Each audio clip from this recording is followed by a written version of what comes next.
తూర్పుగోదావరి జిల్లా అనపర్తి వెళ్దాం. అక్కడ షర్మిల ప్రజలను ఉద్దేశించి ప్రసంగిస్తున్నారు. ఇప్పుడు లైవ్ చూద్దాం. రాజశేఖర రెడ్డి గారు వెళ్ళిపోయారు. ఇప్పుడు ఉన్నది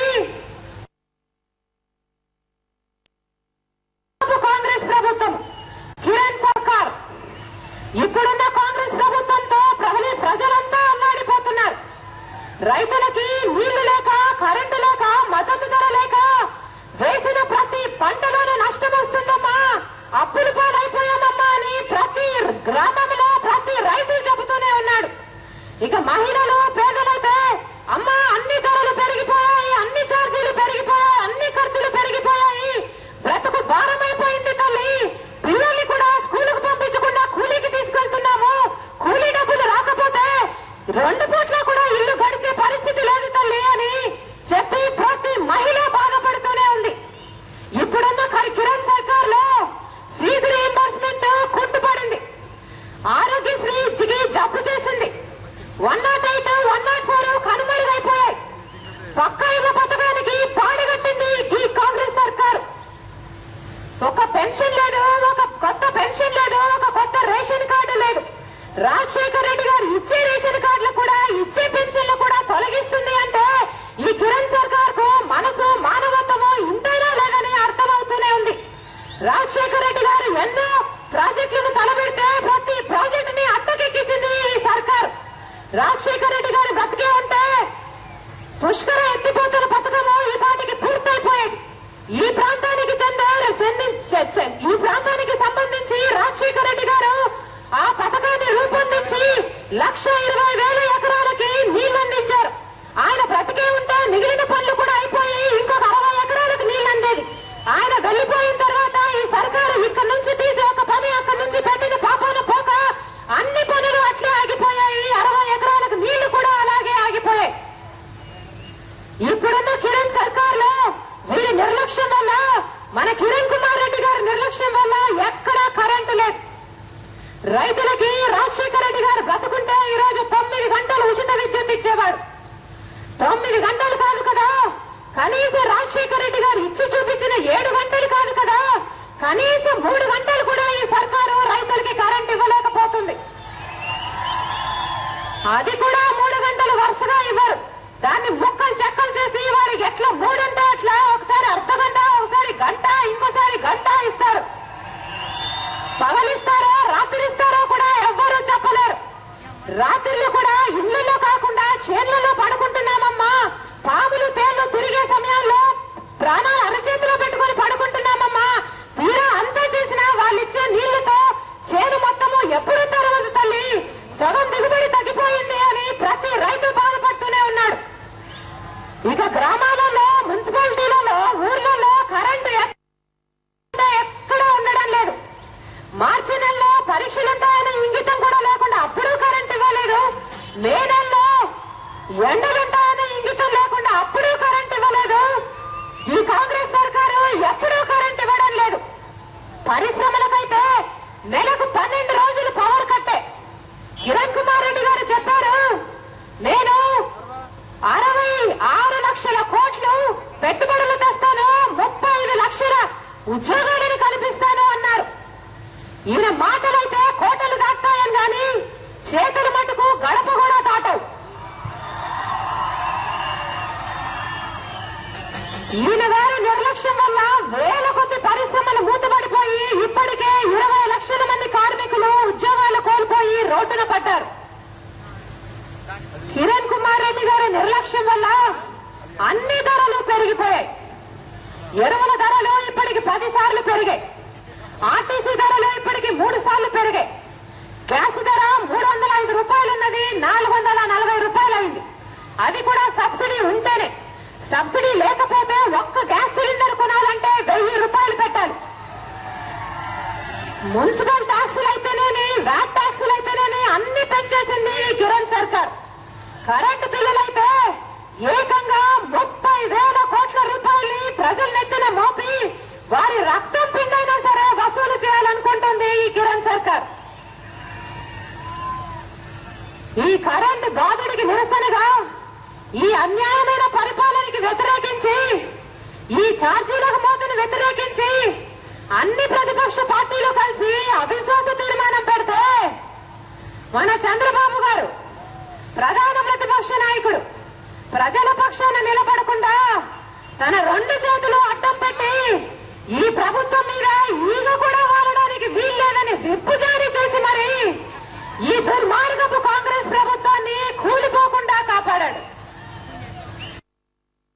చంద్రబాబు గారు ప్రజల పక్షాన నిలబడి ఉంటే ఈ కాంగ్రెస్ ప్రభుత్వం ఏనాడో కూలిపోయిండేది. ఈ కాంగ్రెస్ ప్రభుత్వం కూలిపోయి ఉంటే ఈ ఛార్జీల మోత, ఈ కరెంటు బాధుడు ప్రజలెత్తిన పడేది కాదు. ఈ రోజు ఈ ప్రజా వ్యతిరేక కాంగ్రెస్ ప్రభుత్వం ఇంకా అధికారంలో ఉంది అంటే దానికి కారణము చంద్రబాబు గారు. స్వప్రయోజనాల కోసము ప్రజల కష్టకాలంలో ఉన్నారని తెలిసి కూడా పాదయాత్రలో ప్రజలు ఎంత కష్టపడుతున్నారో కళ్ళారా చూసి కూడా ఆయన మనసు చలించలేదు. ఆయన మీద ఐఎంజీఎంఆర్ కేసులలో విచారణ జరగకుండా ఉండటానికని కాంగ్రెస్ పార్టీతో కుమ్మక్కయి నీచమైన రాజకీయాలు చేసి ఈ కాంగ్రెస్ ప్రభుత్వాన్ని కూలిపోకుండా కాపాడాడు. ఇలాంటి నాయకుడిని నాయకుడు అంటారా, దుర్మార్గుడు అంటారా? ప్రజాస్వామ్యానికి వ్యతిరేకంగా ప్రతి విషయంలోనూ కుమ్మక్కయ్యారు చంద్రబాబు గారు కాంగ్రెస్ పార్టీతో. ఎమ్మెల్సీ ఎలక్షన్లలో కుమ్మక్కయ్యారు, ఎమ్మెల్యే బై ఎలక్షన్లలో కుమ్మక్కయ్యారు, ఎఫ్డీఐ విషయంలో కుమ్మక్కయ్యారు, అవిశ్వాసం మొదటిసారి పెట్టినప్పుడు కుమ్మక్కయ్యారు, అవిశ్వాసం రెండోసారి పెట్టినప్పుడు కుమ్మక్కయ్యారు. విలువలు, విశ్వసనీయత పక్కన పెట్టి ఇలానే కాంగ్రెస్ పార్టీతో కుమ్మక్కైన చంద్రబాబు గారు టీడీపీ పార్టీ కలిసి 2 పార్టీలు చేతిలో చేసుకుని కలిసి వెళ్లి కుట్రలు పన్ని అబద్ధపు కేసులు పెట్టి సిబిఐని ఉసిగొల్పి జగనన్నని జైలు పాలు చేశారు. ఎందుకంటే వీరికి తెలుసు జగన్మోహన్ రెడ్డి గారు బయటే ఉంటే రాజశేఖర రెడ్డి గారి వారసునిగా ప్రజల గుండెలో స్థానం సంపాదించుకుంటుంటే ఇక కాంగ్రెస్ టీడీపీ పార్టీలకు మనుగడ ఉండదని, ఆ 2 పార్టీలు దుకాణాలు మూసేసుకోవాల్సి వస్తుందని తెలిసి కుట్రలు పన్ని ఈరోజు జగనన్నను జైలు పాలు చేశారు. ఈ టీడీపీ కాంగ్రెస్ నాయకులు చేసిన ఆరోపణల్లో ఏమాత్రం నిజమున్నా, ఈ నాయకుల్లో ఏమాత్రం నిజాయితీ ఉన్నా రాజశేఖర రెడ్డి గారు బ్రతుకున్నప్పుడే ఈ ఆరోపణలు చేసేవాళ్ళు. కానీ ఈ ఆరోపణల్లో ఏమాత్రం నిజం లేదు కనుకనే, ఈ ఆరోపణలు చేస్తున్న నాయకుల్లో ఏమాత్రం నిజాయితీ లేదు కనుకనే జగన్మోహన్ రెడ్డి గారు కాంగ్రెస్ పార్టీని వీడిన తర్వాత వారి మనుగడ కోసము, వారి స్వార్థం కోసము జగన్మోహన్ రెడ్డి గారిని ప్రజల నుంచి దూరం చేయాలి అన్న ఏకైక లక్ష్యంతో కుట్రలు పన్ని జగన్మోహన్ రెడ్డి గారి మీద కేసులు పెట్టి ఈరోజు జైలు పాలు చేశారు.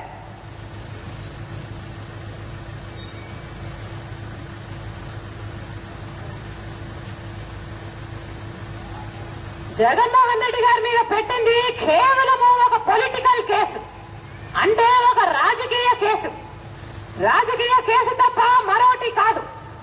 సిబిఐ అనే వ్యవస్థ కాంగ్రెస్ చేతిలో కీలుబొమ్మని, కాంగ్రెస్ పంజరంలో చిలుకని, కాంగ్రెస్ పెరట్లో కుక్కని, కాంగ్రెస్ ఎవరి మీద మొరగమంటే వాళ్ళ మీద మొరుగుతుందని, కాంగ్రెస్ పార్టీ ఎవరిని కరవమంటే వారిని కరుస్తుందన్నది పచ్చి నిజం.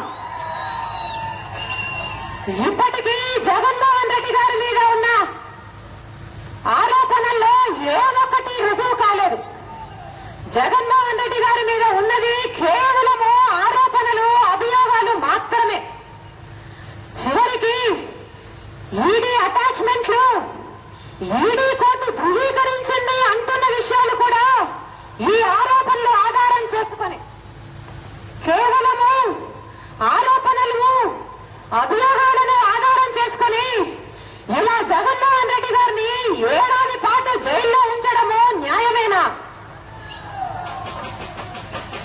ఒక 7 ఏడాది కాలంగా నేరం రుజువు కాకుండానే ఒక వ్యక్తిని జైల్లో ఉంచొచ్చు అని ఏ చట్టం చెబుతుంది?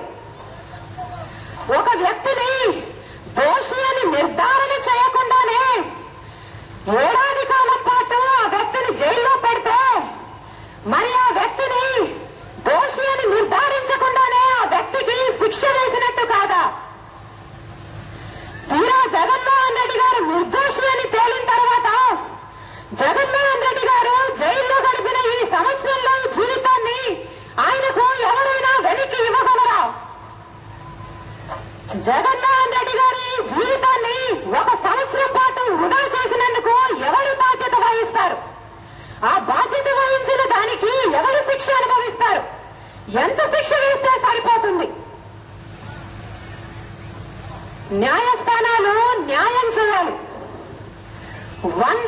దోషులు తప్పించుకున్నా ఒక నిర్దోషికి మట్టుకు శిక్ష పడకూడదని న్యాయశాస్త్రం చెబుతుంది. మరి ఇక్కడ ఏం జరుగుతుంది? ఇది న్యాయమా? ఇది ప్రజాస్వామ్యమా? జగన్మోహన్ రెడ్డి గారికి ఈ దేశ పౌరుడిగా హక్కులు లేవా? చట్ట ప్రకారము 90 రోజులు రిమాండ్ తర్వాత బెయిల్ రావాలి అన్నది జగన్మోహన్ రెడ్డి గారి హక్కు అయితే ఆయనకు ఆ హక్కు ఎందుకు వర్తించటం లేదు? మనము గాంధీజీని అసత్య ఆరోపణలతో నిర్బంధించిన బ్రిటిష్ ఇండియాలో ఉన్నామా? మనము నెల్సన్ మండేలాను రాజకీయ ఆరోపణలతో జైలు పాలు చేసిన దక్షిణాఫ్రికాను అనుసరించటం లేదా? మనము ఆంగ్ సాన్ సూకీని ప్రజల్లో ఎదుర్కొనే ధైర్యం లేక ప్రజలకు దూరం చేసిన పాలనను అనుసరించటం లేదా? ఏం జరుగుతుంది మన దేశంలో? మన దేశంలో రాజకీయ వేధింపుల కోసము, కొంతమంది స్వార్థం కోసము చట్టాన్ని, రాజ్యాంగాన్ని, ప్రజాస్వామ్యాన్ని ఎలా పడితే అలా అపహాస్యం చేయొచ్చు అని ప్రపంచానికి మనం రుజువు చేయటం లేదా? ప్రపంచంలోనే అతిపెద్ద ప్రజాస్వామ్యం అని చెప్పుకుంటున్న ఈ భారతదేశంలో ఇంకా న్యాయానికి, ధర్మానికి, ప్రజా అభిప్రాయానికి విలువలున్నాయా? నిన్న జగన్మోహన్ రెడ్డి గారిని కోర్టుకు తీసుకెళ్తుంటే కొన్ని నెలల తర్వాత ఆయనని చూశాం.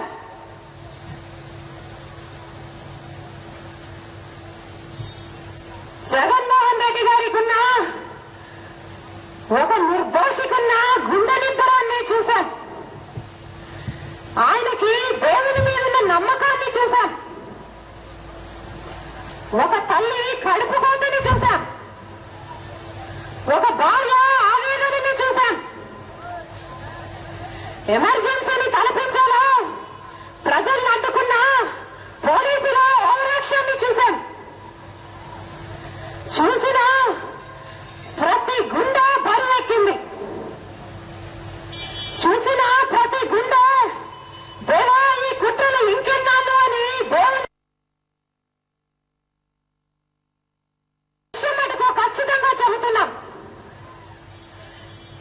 దేవుడు ఈ దుర్మార్గుల పాపాలని లెక్క పెడుతున్నాడు. వీళ్ళ పాపం పండే రోజు ఒకటి దగ్గరలోనే ఉంది. జగనన్న బయటకు వచ్చే రోజు కూడా దగ్గరలోనే ఉంది.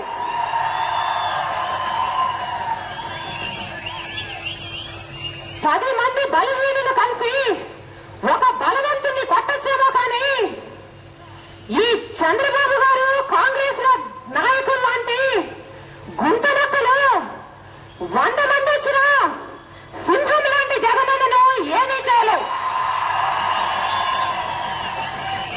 ఎందుకంటే దేవుడు ఉన్నాడు. దేవుడు ఉన్నాడు అన్నది ఎంత నిజమో మంచివారి పక్షాన ఆయన నిలబడతాడు అన్నది కూడా అంతే నిజం. అందుకే జగన్మోహన్ రెడ్డి గారు ధైర్యంగా ఉన్నారు. భూమిలో ఉన్న సింహము సింహమే. ఉదయించే సూర్యుడిని ఎవ్వరూ ఆపలేరు. జగన్మోహన్ రెడ్డి గారిని కూడా ఎవ్వరూ ఆపలేరు. ఒక రోజు త్వరలోనే వస్తుంది. ఆ రోజున జగనన్న వచ్చి మనందరినీ రాజన్న రాజ్యం స్థాపించే దిశగా తప్పకుండా నడిపిస్తాడు. రాబోయే రాజన్న రాజ్యంలో రాజన్న ఇచ్చిన ప్రతి మాట జగనన్న నిలబెడతాడు. రాజన్న ఇచ్చిన ప్రతి మాటని జగనన్న నిలబెడతాడు. రాజన్న కన్నా ప్రతి కలను జగనన్న నెరవేరుస్తాడు. ప్రతి ఎకరాకి నీళ్లు ఇవ్వాలి అన్న రాజన్న కలని జగనన్న తప్పకుండా నెరవేరుస్తారు. ఏ ఒక్కరూ గుడిసెలలో బ్రతకరికి పక్కా ఇల్లు ఉండాలి అన్న రాజన్న కలని జగనన్న నెరవేరుస్తాడు. మన పిల్లలు ఉచితంగానే పెద్ద చదువులు చదువుకోవాలి, పెద్ద ఉద్యోగాలు చేయాలి అన్న రాజన్న కలని జగనన్న తప్పకుండా నెరవేరుస్తాడు. రాబోయే రోజుల్లో జగనన్న ముఖ్యమంత్రి అయిన తర్వాత రైతన్నవాడు నష్టపోడు. రైతులకి, మహిళలకి ఈసారి వడ్డీ లేకుండానే రుణాలు ఇస్తారు. రాబోయే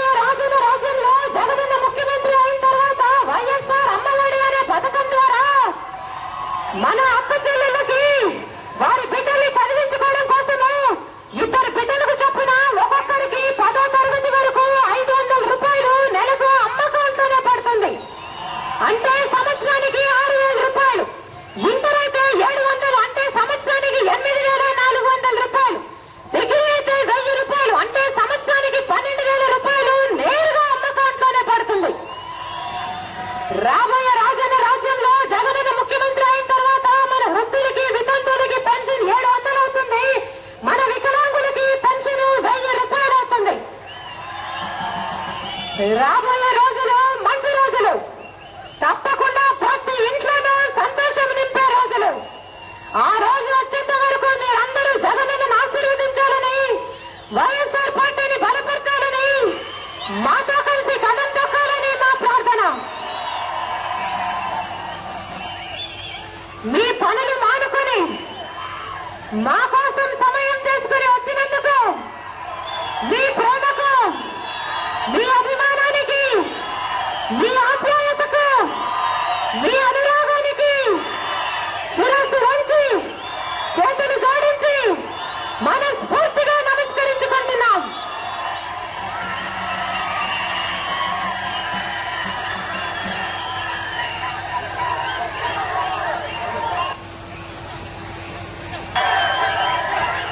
జోహార్ వైఎస్ఆర్, జోహార్ వైఎస్ఆర్, జోహార్ వైఎస్ఆర్, జోహార్ వైఎస్ఆర్, జోహార్ వైఎస్ఆర్, జోహార్ వైఎస్ఆర్, జోహార్ వైఎస్ఆర్, జోహార్ వైఎస్ఆర్. వైఎస్ జగన్మోహన్ రెడ్డి గారి నాయకత్వం, వైఎస్ జగన్మోహన్ రెడ్డి గారి నాయకత్వం.